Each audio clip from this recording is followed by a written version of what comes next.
number 3, and that's a discussion regarding water and sewer rate study. Mark?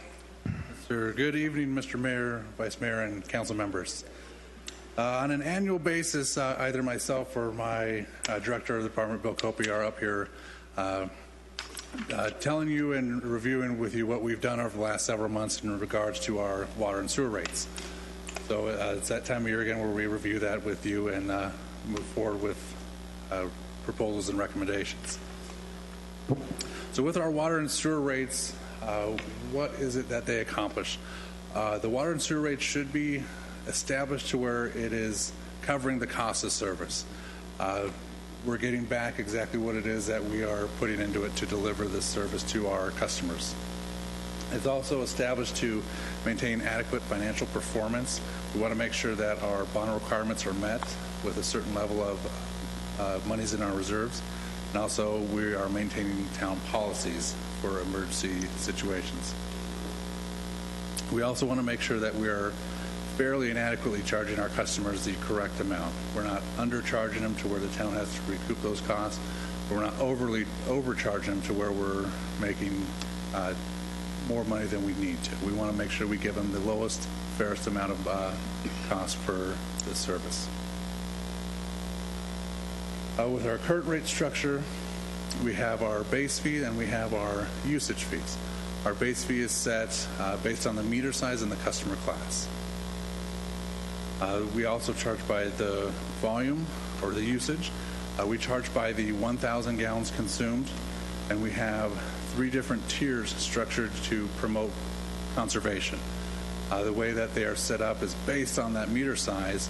The more you use, the more you will have to pay for that. At the current rate, the average household uses about 4,000 to 6,000 gallons a month. At this time, that water bill, just on the water side, would be about $27.48. The sewer structure is similar, but there is a difference on this. The monthly charge is based on the customer class and the meter size.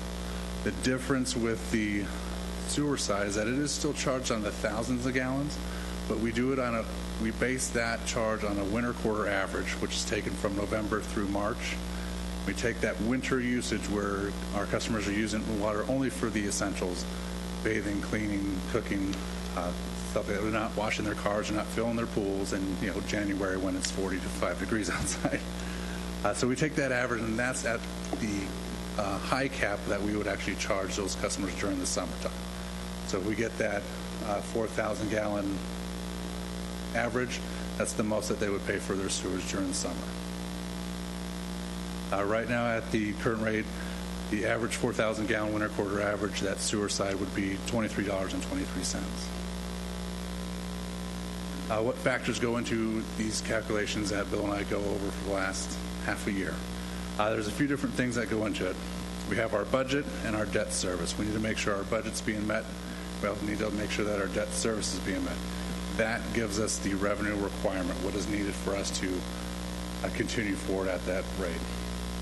The other part of that is going to be the projected gallons, how much we are projecting is going to be consumed by our customers for the next fiscal year.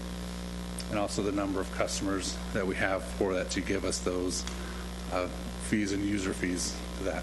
Together, that gives us the revenue requirement, but also establishes that rate for us. Some assumptions that we do have to make to move forward. Prescott Valley is a growing town, so we do have to assume that the number of accounts is going to increase over this next year.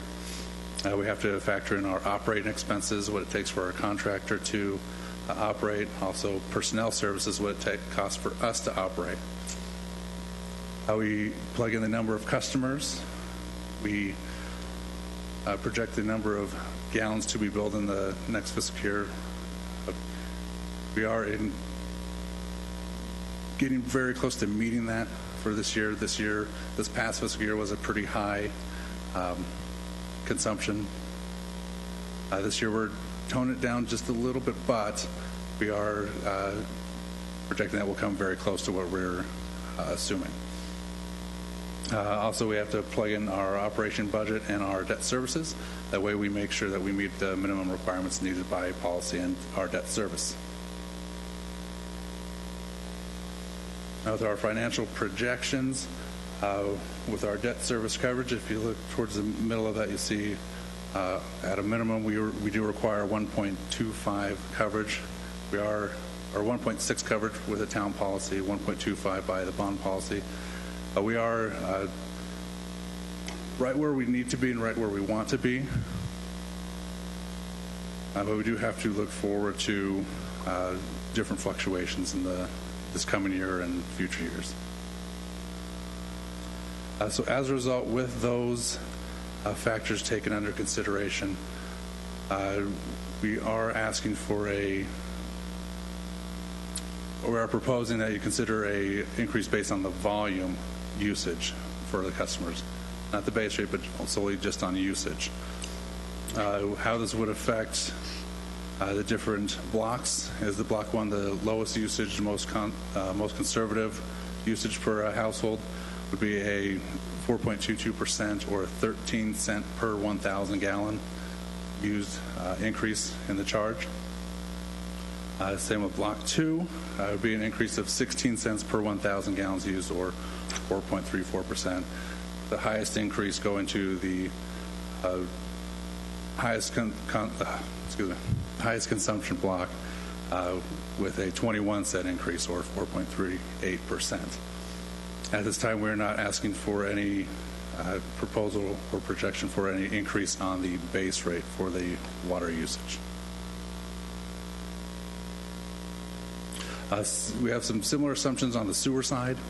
The only difference is the number of gallons to be billed based on that quarter average. It's going to be lower, and then also based on the number of customers we have on the sewer side, we have less customers because there still are portions of the town that are county and they are on septic and not on the town sewer system.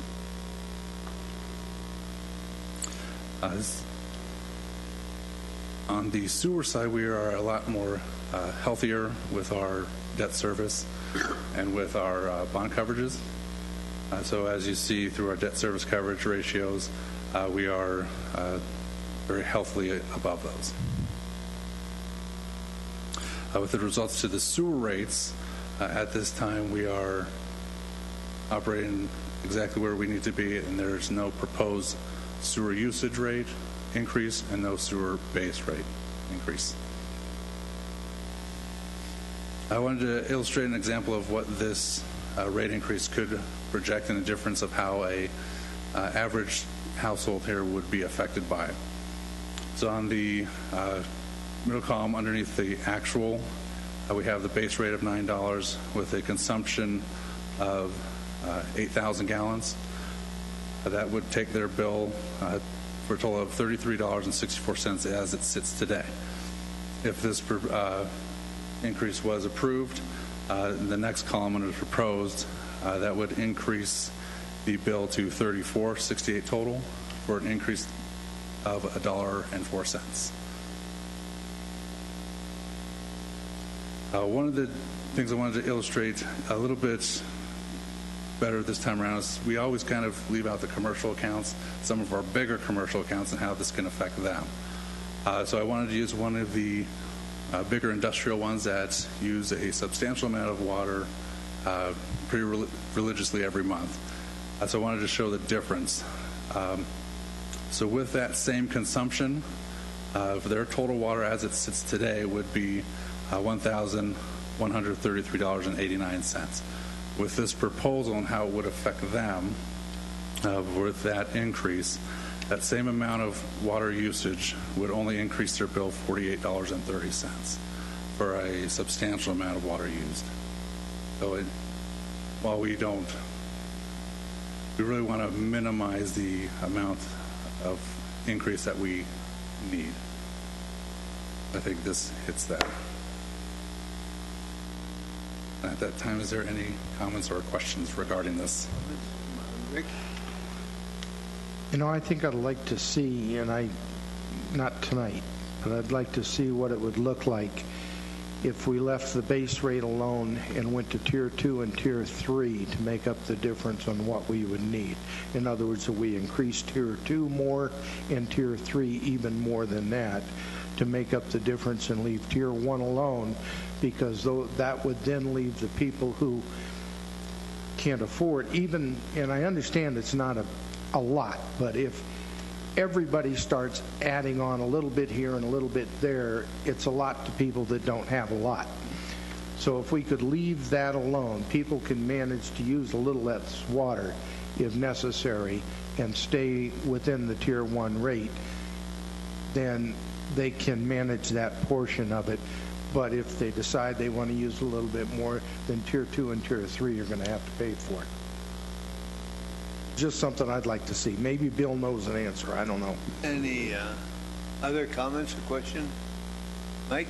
Yeah, I was just going to request if we could get a copy of your overheads this evening. I would appreciate that. Yes, absolutely. Okay, thank you.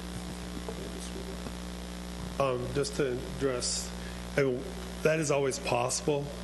Right now, based on the current model that we use, it creates all classes equally, all tiers equally. So we could go ahead and take that into consideration. One of the next items would be next week, the adoption of the intent to increase, which would be based on our discussion tonight. If you want us to move that and to come back with you to show maybe what the results would be, because the substantial amount of the usage is in that first tier. So if we had brought you the data, you would see that it's, I don't know, 60, 70, 80% of the usage would be in that first tier. So when you have the customers that are in the first tier using that, it is going to be a substantial increase for Tier 1 or Tier 2 and Tier 3. Now, what we could look at, which we haven't done for years, actually, when Rick Giardina came here and kind of created the tiered system and came before council 10, 15 years ago, one of the things was it was 0 to 8 for residential customers. We've never really looked at changing that. We could go 0 to 6. We could go 0 to 5. If based on the council's direction, we could look at taking that into consideration. Now, the information that we've been accumulating over all these years are based on 0 to 8. It would take, I don't even know if it's possible to gather that data right now and break it into a 0 to 8 tier, or less than 0 to 8 for the first tier. But, that's something we can always address, but I'm just saying for residential customers, not so much on the commercial side, because it seems like it's kind of evens out because they have larger meters and the consumption's a little bit, breakdown of consumption is different. But for residential, you would be, instead of whatever the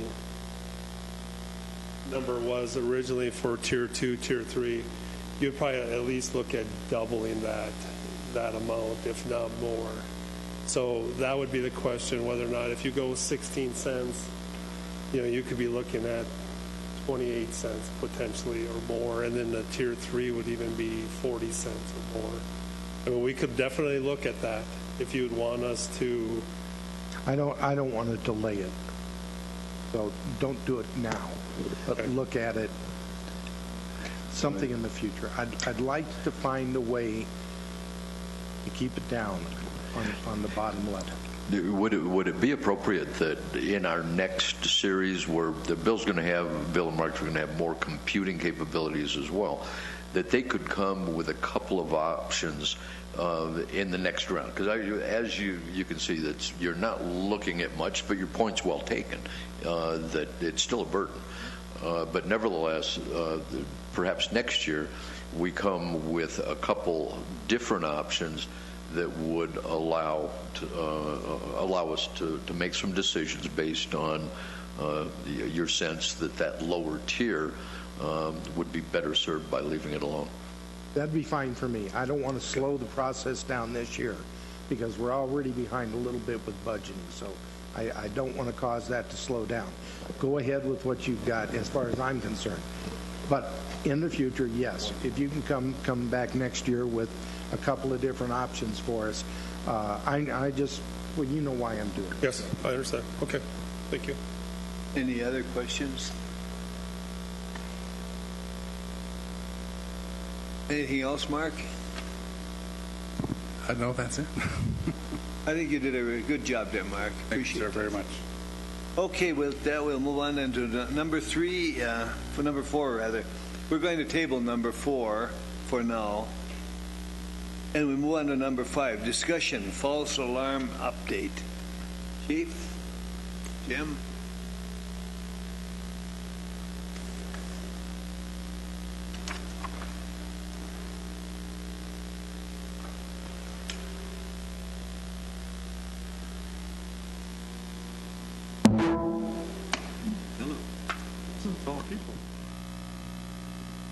Good evening, Mayor, Council. I'm back. Welcome. Seems like just can't get rid of it. It's like that spot you just keep trying to wipe away. It just moves around. Well, Deputy Chief Edelstein fixes up the PowerPoint here. I just want to make a comment. I haven't said it before now, and it's overdue. James is really the one who has done a lot of the research and the legwork on putting these presentations together, and I couldn't have done it without him, quite literally. So he is owed a lot of the credit for coming up with a lot of this stuff. I just wanted to say that. So I'm back to continue our discussion about my number 2 call for service, which is burglar alarms. Just as a refresher, as if we haven't had enough information on this topic already, an alarm is a mechanical device that's installed in a home or business to detect and alert others to an intrusion. Alarms can be activated in a number of ways, such as glass breaking, motion sensing, opening a door or window that has a sensor attached to it. Once the alarm is activated, a signal is sent to a monitoring station where an employee makes at least 2 phone calls to alert the owner of the alarm. The truth is the vast majority of alarms are false, and they're false for a lot of reasons, such as user error, which is probably the number 1 reason, faulty equipment, and even the weather. As a refresher, first of all, responding to alarms is my number 2 call for service. In calendar year 2016, we had 772 burglar alarms. 99.2% of those were false. Now, this is a fact that carries across the nation. Of the 772 alarms that we went on, only 6 would have been classified as a criminal offense. 2 were rocks through a window that triggered the alarm. And I will say that even under verified response, that's probably something we would have gone on to discover, because we wouldn't have known it was just a rock. If they had glass-breaking sensors or something more sophisticated, we probably would go on that. 4 of these incidents were burglaries where the alarm worked properly. However, the perpetrators were long gone upon our arrival. Responding to the false alarms is a costly venture. It costs us over $44,000 a year, roughly the equivalent of 1 police officer's salary. So, we tried many things to reduce our false alarms. We implemented a model ordinance in 2013. We expected or hoped to see a 50% reduction in false alarms. After that was supposed to have been done in 2 years. Well, after 3.5, almost 4 years, we saw a 34% reduction. The percentage of alarms that are false has not changed, nor has the ratio of the actual break-ins, which is interesting. The alarm industry would like us to use model policies, and we already have one. So some of the things that I've read in the paper lately and some of the editorials to this honorable body, they want us to try another model ordinance to include making or having the agency accept response cancellations. In other words, our officers are responding, they get some information at the monitoring station, and they call us and cancel us, and they want us to cancel. Well, we already do that. They want to have an alarm user training class. We already do that. They want fines escalating and meaningful for chronic abusers. We have fines, but this council, and I believe rightfully so, has been opposed to a significant financial penalty for alarm users. And most of the occurrences of false alarms, like I said, is user error. However, even in the event of mechanical failures or weather that can't be proved otherwise, the homeowner is the one who always gets fined. And I don't believe that that's the answer to the problem, is to keep hitting people in the checkbook. I certainly agree with Councilman Anderson. We don't want to nickel and dime our residents to death, and this isn't nickels and dimes. This is a lot of money for these fines. They want a notification to the user or the alarm owner of all dispatches. We already do that. They want to require an enhanced call confirmation by the alarm company. We already do that. And now what that is, and to me this makes no sense, because to me what this does is it prolongs the police department's response, not shortens it. So what it means is they get an alarm notification that comes into the monitoring station. They pick up the phone and they call, not us, but they call 2 people that have been identified by the alarm user that they want to call to verify whether or not A, it may or may not be a good alarm, and B, if they want us to go out on it. And once the people say, well, yeah, go ahead and send the police, I don't care, then we go. Then they call us, and then we go. That takes a lot of time. They want to require registration and alarm user permits. We already do that. And they want strict enforcement of the alarm ordinance. We do that. They want to restrict or eliminate response to chronic abusers. So in order to be a chronic abuser, you're talking 5 or more false alarms in a year. And then it resets every calendar year. That just means I have to keep going out on false alarms. So the fact is, in order to adhere to these types of ordinances, it means we're still going out on a bunch of alarms that are false. So I want you to consider all the steps the alarm industry advocates for before they send a police officer. With all the steps in the process, like I said, it increases the response time, not decreases it. At the town hall on Tuesday, I was asked what our response time was to an alarm. Okay, it's 10 minutes and 29 seconds on average, from the moment the dispatcher picks up the phone until we arrive on scene. But that's not an accurate picture of this issue. And this is a problem that we have been facing. What's more relevant is when you get the alarm notification in the monitoring station, how long is it before you call the police? And then we have our response time. You know what? They won't tell us that. They won't give us that information, because I think it shows that they're holding these alarms for quite some time in some cases. That's going to prevent any meaningful response on our part anyhow. So what they've done is they've created a disparate impact. The alarm industry says 30% of homes and businesses hope to be alarmed by 2020. They have this disparate situation where 7 out of 10 homes do not receive the same level of service that their customers receive.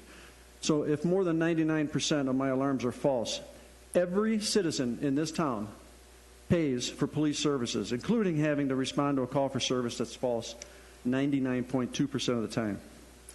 I would prefer not to waste my time on my officers chasing these spurious calls for service and let them patrol and protect the entire community. This just represents a lot of the projections and also the actual increases in calls for service from 2015-16 to 2016-17. These are serious calls for service. For example, 11.7% increase in Part 1 crimes. That's the serious crimes, homicides, rapes, other sexual assaults, all those kinds of things.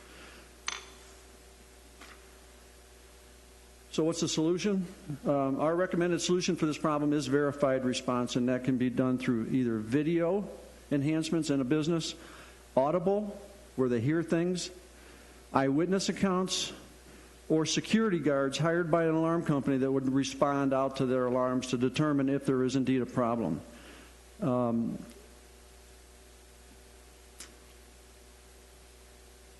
The alarm industry doesn't like these suggestions, primarily because they make the bulk of their income from the monitoring service they provide. Well, that's gone if people start buying systems tied to Wi-Fi and other high-tech solutions. Now, we would continue to respond, as I've said before, to hold-up and robbery alarms, such as in financial institutions, also at gun stores. panic alarms, which requires the manual manipulation of a button, and personal medical alert, as well as loud audible alarms. And the medical alerts, a lot of times we get dispatched the same time as the fire department paramedics, but we often beat them there and are able to render significant aid prior to the arrival of paramedics. So, contrary to the claims made by the alarm industry and the state and national alarm associations, verified response is not unique, and I believe that there are many agencies across the country will begin to see the false paradigm that the industry has created.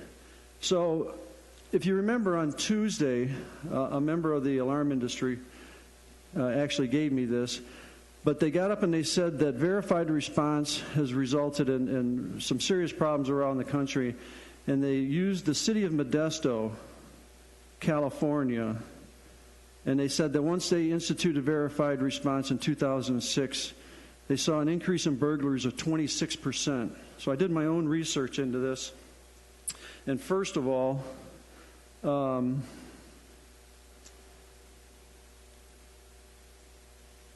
I found the news article that cited that statistic to 26%, but the chief of police was quoted in there saying that the increase in property crimes, and particularly in burglaries, was probably related to two factors: drug abuse and prison inmates being released on parole early.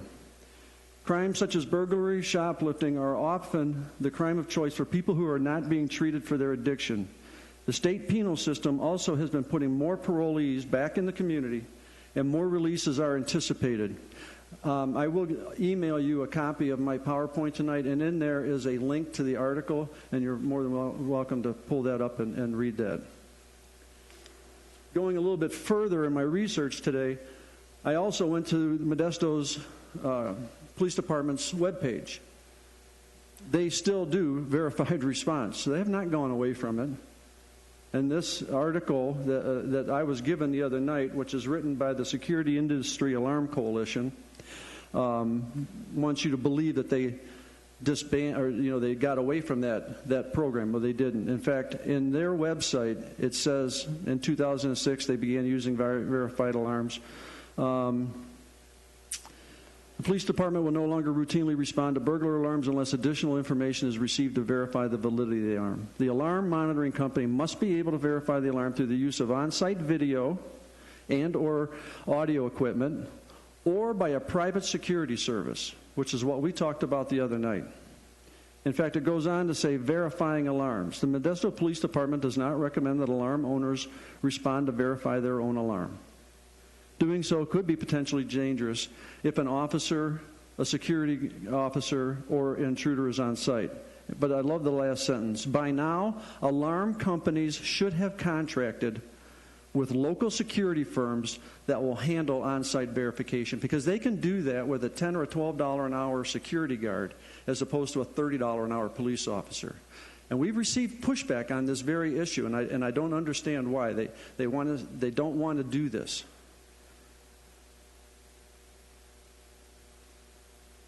So, some of the other things that they said the other night, and I'm not going to go through all the ones that we did the other night. Alarm systems save property and protect the safety, jobs, and possessions of thousands of citizens. That's nothing more than an emotional plea, and there's no substantiation to that claim. Of the 6 actual events we had last year, the perpetrators were gone, so I don't know what was protected. The alarm did not protect anything. I've already talked about the second one. As a homeowner and someone causes the alarm to go off, I have every expectation that the police will respond. As a homeowner or citizen in this town, you have the right to expect that we will come out for a criminal event. But you don't have the right to expect that we will come out when these particular calls for service are historically false 99.2% of the time. Verified response affects the economy because potential businesses don't like it. That's false, because I've actually heard some from business owners who don't like the current way it's set up. Second, it assumes that every business is going to have an alarm. And third, some businesses believe that paying for false alarm response is just good business for them without regard to the waste of public resources. And I think I touched on that the last time. Verified, let's see. The last thing you want if a crime is happening is a delayed police response. And as I said Tuesday, I couldn't agree with that statement more. I should have that in my mission statement. And with verified response, we will get there faster. Under the current situation, with all the steps that are in place, we're not going to get there faster. We're not going to get there in time to save anything or catch anybody. But with verified response, we would, because it would come in as an in-progress crime, which will result in a higher response level from us. So there's a new one I heard the other night, and it was having a patrol car in the neighborhood, even for a false alarm, makes the community safer just because it's in the... And I had to really try to wrap my head around that one. And so here's the bottom line. I want to allocate my resources where I've determined that they're needed. I don't want it based on some arbitrary event like a false alarm for the assignment of my patrol officers. So maybe the next thing I'll do is I'll start getting dartboards, and I'll invest in those, and I'll just throw darts, and that's where we'll go send our people, because it's about the same.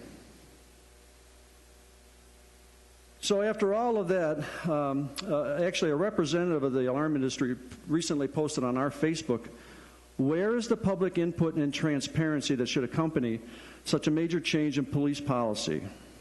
Well, first of all, I don't know if we could have been more transparent about our intentions. We have met with the council on one other occasion. We held a town hall. We've written editorials in the newspaper. We've been very transparent.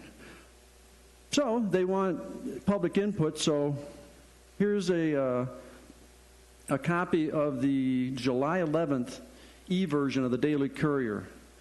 And the caption read, and I'll try to read it. With a 99% false alarm rate, do you agree the Prescott Valley should change a local ordinance so officers only respond to verified alarms? 73% said yes. So I think we've heard from the public. They also, I've heard the argument for liability has been tossed around. Well, there's two things, and I hope Ivan would back me on this, and if I'm wrong, he left. I chased him away. Liability only attaches if we establish a relationship. There is no relationship just because somebody buys an alarm and pays for a monitoring service. That does not create any relationship with the police department. It also, the other way that we would be liable is if we actually showed up on a call for service and we did not exercise reasonable care, or that we were grossly negligent, and we caused damages, and those were a direct result of our actions. None of that applies when it comes to alarms. The true liability, since 99% of alarms are false, responding to them is really not reasonable. The risk of injury or death is probably higher to my officers by continuing to respond to these alarms. These are just a couple of incidents that were found doing some searching. Two officers in these cases, there's two cases of officers that were killed in traffic accidents responding to alarms that proved to be false. So what can you expect from verified response? We want to tell you what the positive side is. So with a verified response, alarm users will receive the response they deserve when there is a criminal act in progress at their home or business. Currently, calls are stacked and the response is delayed. With verified response, every alarm is considered an in-progress crime. You will have several officers there within minutes. The community will benefit, and they will recover the equivalent of one police officer. And what's neat about cops is when we give them the time to do things, they use it to prevent crime, problem solve in the community, or work intersections where we know that there's problems. And the alarm industry will benefit because they will have the opportunity to provide better service to their customers. Several national alarm providers currently advocate for verified response. One of them is Sonatrol. They even offer to pay their customers fines for false alarms while touting the better response time, minimization of property damage, higher arrest rates, and safety bulletins to on-duty police officers provided by verified response. So I think this picture really kind of sums it up. Instead of the evolution of man, it's the evolution of technology. And I'm not really quite sure why the alarm industry has not kept pace, but they haven't. And technology is available, and the costs have come down significantly. As homeowners, the technology is here now for you to have a security system that will let you know if there is an event at your home. And you don't even have to go through a third-party middleman anymore. You can get those alerts directly to your own phone. Now, I know that the council and town management has received letters from the the alarm industry and the association. They have also submitted editorials to the newspapers, all with the intent to preserve this financial enterprise they have going on. The statements they have provided to you, and more shamefully to the public, are disingenuous, and they are intended to put people in fear. This is a tactic they have perpetuated for many years. I responded to each of you on the council. James and I published an editorial response in the media, and we held a town hall to educate people with fact, not fear or fiction. So again, I ask you to consider the motives of the people involved. I am responsible for the protection of everybody in this town, whether they're a resident or a visitor. And with limited resources, I cannot in good conscience continue a practice that has been flawed since its inception. What I would ask is that we bring back to you in the future a modified ordinance that reflects a verified response model. And I would await your direction on that. Direction? Everybody want that? Mary?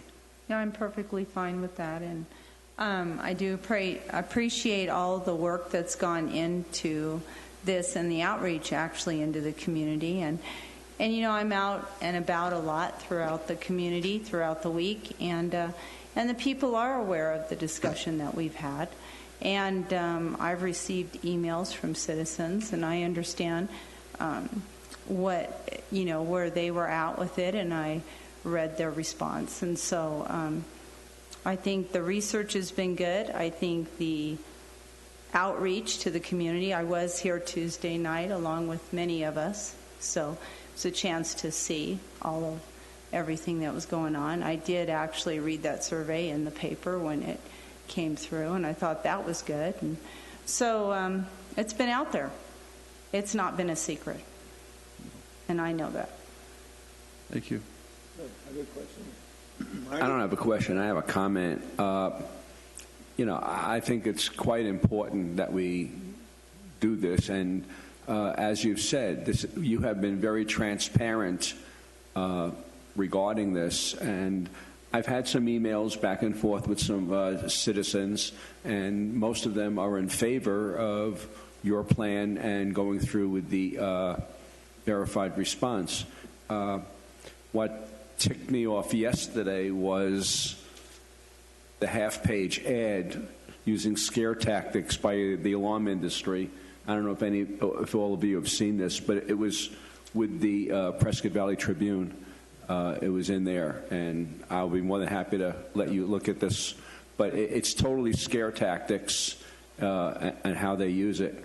Now, last night I was at the Prescott Valley Chamber of Commerce mixer, and there was somebody there from one of the largest alarm industry companies in the country, and him and I had a really nice discussion regarding the alarms, and I was going back and forth with him regarding some scenarios and possibilities, and my takeaway from that was the fact that the alarm industry has the technology available to upgrade everything.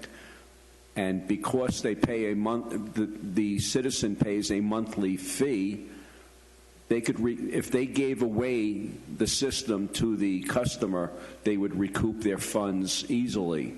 Okay. One of the things I suggested to him was that if there's a video surveillance, that's triggered by a motion detector, okay, that the video should go to the monitoring company for he told me that was invasion of privacy, so it all gets recorded and then they have to look at it later. But I told them, I says, well, what if there was a way of, and I'm sure they could do it, because if they could send it to my phone, they could send it to the alarm company, but send the video to the alarm company for a 10 or 15-minute period, and they could see whether a burglary or other action is being taken or no action is being taken, and it's the dog jumping up on the counter or something. And, you know, I just think that that technology is available and they should be able to use it. This way, if the person is, let's say, on vacation in Europe and it gets triggered, the alarm company could see it for the 10 or 15 minutes or however long they feel it should take, and that is your verified response, and they go, there's somebody in the house breaking in. The other scenario that we were talking about is, and I asked them, I said, well, what happens if the alarm system is triggered? He says, well, we will call the house. I said, and if the person picking up doesn't know the password, we will make a phone call to the police department. You know, he said, well, if the burglar picks it up, he's not going to know the password. And, oh, yeah. I said, okay, but what happens if the alarm company calls and the guy is in his bedroom, it's 2 o'clock in the morning, okay, but the burglar's in the living room? Okay, the alarm company's going to say, what's the password? He's going to give the password. Okay, but the burglar is still in the house, so the 911 call still needs to be made. I said, it just doesn't make sense as to, you know, how the process is set up and what it needs to happen. So I think the alarm industry needs to upgrade their technology and their ability to verify the response. And I think the approach that you're taking is 100% viable and necessary. So thank you for that. And thank you. I appreciate you bringing the article or the advertisement to my attention. I did not know it. I didn't see it. You know, and the other day I was kind of accused by some people here at the town hall of coming across as being adversarial. And I'm really not trying to be adversarial, but I am defensive, I guess, when I don't mind having a debate or an argument with anybody. If we want to debate facts or based on facts, let's have it out. Let's go. But this is the kind of stuff that I have to deal with. It's lies, it's misrepresentations, it's the twisting of facts, and it's the age-old tactic of scaring people into buying and using a product. And I think it's shameful. To be quite honest, I think it's shameful. I'm sorry if that comes across as adversarial. It's not my intention, but it is my intention to protect this city. And that's a responsibility I take very, very seriously. And to your other point about privacy, again, that sounds like lunacy to me. If you have it built into your contract with the alarm company that they can monitor when they get a notification of an alert, I've never heard. I mean, it's okay. That's a new one on me. Okay. Well, what bothers me is, let's say there's 3 of us in town who have our alarms go off at the same time. And you're busy running all over town answering these alarms, and I happen to be number 3. And I've got somebody crawling through my bedroom window, but I'm number 3 on your list. So you're running off checking on these other 2 that are false alarms. And in the meantime, I've got to deal with this person climbing through my window. And that's only because you don't get there in time because you're busy answering these false alarms. Because other people were just too damn lazy to put in a system where they could see it, or their alarm company wouldn't provide that kind of system to verify the alarm. And of course I couldn't because my company didn't do it either, and I'm in a 3-year contract now and I'm stuck. So I've got to deal with this burglar with one leg in and one leg out. And I don't think that's fair. You bring up an excellent point, Councilman. That is the problem. So, we take these in order because we don't know the severity of any of them. They could all be false. But like you say, the last one we go to might have been the good one. With verified response, that's not the case, because that'll come in as an in-progress crime, and we're going. The other thing is, I wanted to make a point of this. The other night at the town hall, a citizen, not any member of the coalitions or anything, but a citizen stood up and talked about how she had recently gone on a ride-along with the police department, and where she had to go, they were faced with this. 2 calls came in virtually at the same time. One was an attempt suicide in progress, one was an alarm. They decided to go to the attempt suicide in progress and work themselves through that. And whoever it was that did respond to the alarm, guess what they found? False. It was a false alarm. And so those are the kinds of decisions, though, officers are faced with under this current system. The other thing is, and she didn't say it, but I learned about it afterwards, was that she talked about how in her apartment, or in her complex or whatever where she lives, they have an alarm system. And this goes to the statement that we are somehow advocating that people go check their own alarms. I submit to you that the process that the alarm companies have put into place with all these steps and everything else, and then they still are false at the end, the fines that they are being levied on the citizens, that's what is causing them to go check their own alarms, because when the alarm company calls them now and they go, oh, by the way, you got another alarm, they go, holy cow, do not send the police. Because if it is going to be false, they're going to bill me again, and I don't want to continue to pay these fines. So there's a lot of other things that are playing into the dynamic of having people either not want us to respond to their alarms, go check them themselves, and all those other circumstances. Laura? My primary concern, as I've stated at the meeting on Tuesday, is that we have safety for all of our citizens. And there's a gentleman here tonight that I had the great privilege of talking to today. And he was concerned and how he was interpreting what he was reading and hearing is that you weren't going to be coming to the alarms and to the panic buttons, et cetera, et cetera. I hope you heard him say you will be doing that. Yes. I want you two to get together after Absolutely. This. Wait until after, because you can talk to him individually.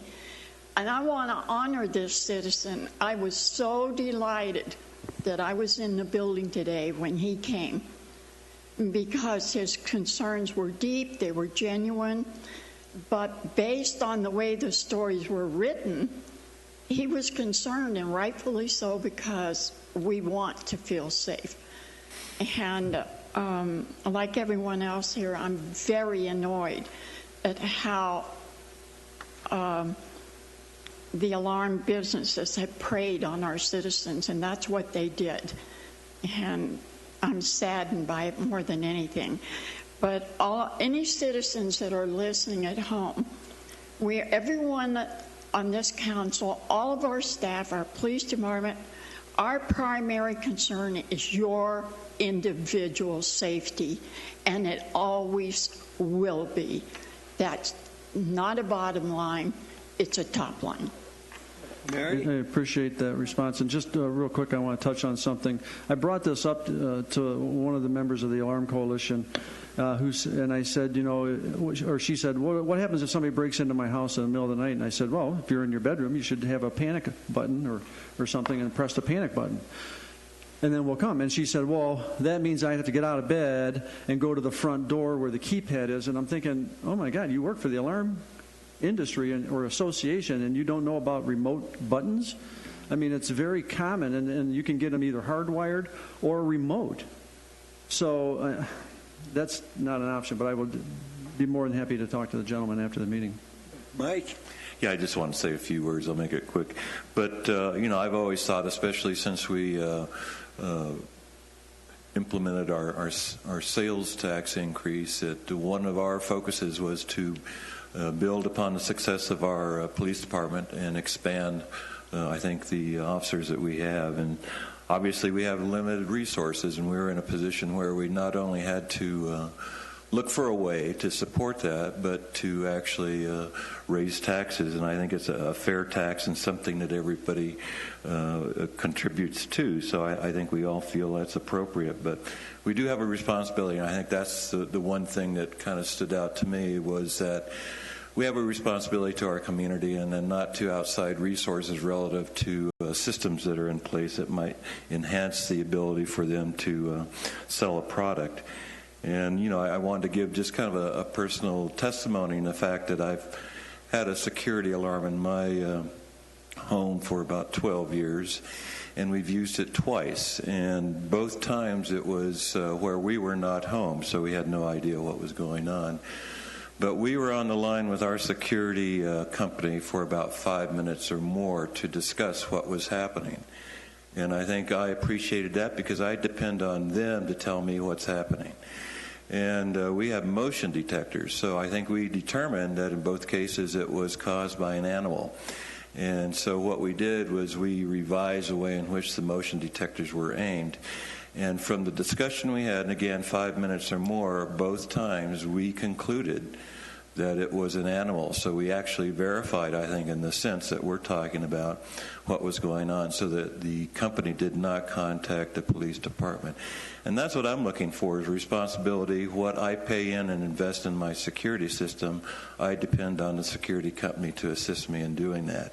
And I've never thought of it in a way until we started this discussion that there's a responsibility tied to the alarm company in terms of our police department, and it just doesn't work that way. We have the responsibility to our community, and we're trying to do our part to make it a safer place to live. And I think the next step, because we have met all the criteria, I think, in terms of the model that's being proposed here, other than raising the fee. And I think, as you alluded to, perhaps more on a commercial standpoint than a residential, that it's worth paying a higher fee to have that response rather than bulk about the fee. And I think if we increase the fee, I think we'll hear about it, but I think in most cases, I think they'll see it as a business expense and nothing more.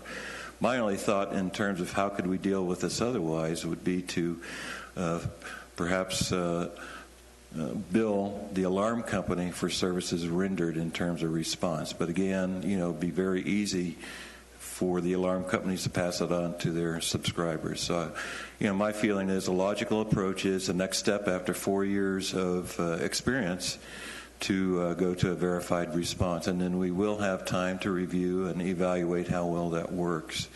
So I support the verified response approach.